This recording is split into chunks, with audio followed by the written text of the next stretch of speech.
I have a friend that came from a very good home. He had the money, he had the upbringing. He spent most of his life with his father. I have not lived with my father all the years. My father left when I was like 13 years old. Nevertheless, when he and I became friends, it was over the fact that we could relate on certain struggles, not on everything. He joined a gang. I didn't. For him, that was inspiring. For a young man that came out of a home wherein we didn't have electricity. I attended the Bishop's High School. There were days when I was coming to school wherein I got up out of bed from being soaked by rain coming through the zinc. For him to see somebody who went through struggles and yet never turned to crime, it was an inspiration, because it meant that, you know what, there's no justification for me to do the wrong thing, because if you go through it and you did not turn down that path, then you know what, there is hope. I can do something different. He and I can relate on the fact that I have had self-esteem issues. Most people don't know it. I've spent much of my life being told, Akeem, something is wrong with you. Something is fundamentally wrong with you. I've been told as a child that the devil uses me. Those were things that I carried around. That, you know, you can't do anything right. You can't get anything done right.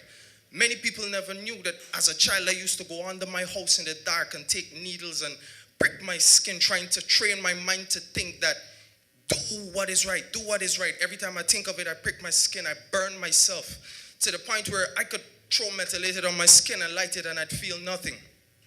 So he and I could relate on that level of having self-esteem issues, even though I never went into a gang.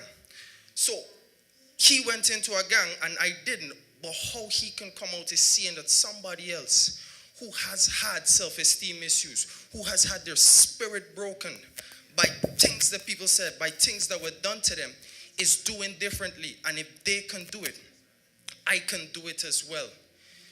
So he tried to be a ghetto man, pick up badness, go and get guns. He used to hang around people in the ghetto.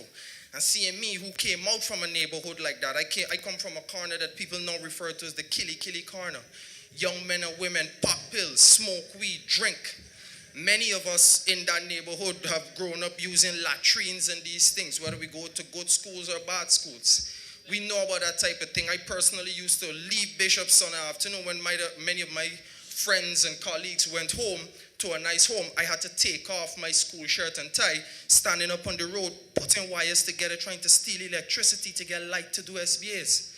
So when he sees that I have come from a life like that, that he's trying to live, and even though I've lived that life, I have chosen better, for him it's the motivation that, you know what, I don't need to go down this path. So I agree with you, there are some struggles that people can't help you with. But the motivation for wrongdoing, there's a lot of things people can relate to you with that one.